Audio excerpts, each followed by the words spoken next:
Welcome to Auto Ritual. In this guide, I will show you how to install Fedora Linux on your PC or laptop using a USB drive.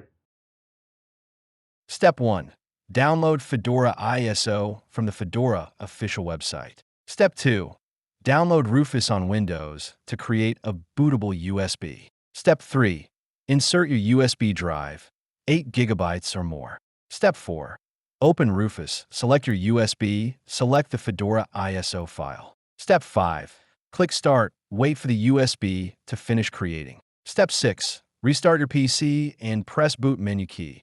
F12, F9, Escape, or F2. Step 7. Select your USB drive to boot from it. Step 8.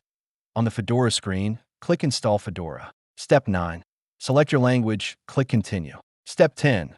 Choose installation destination, select your hard drive. Step 11. Click Begin installation and wait for the process to finish. Step 12.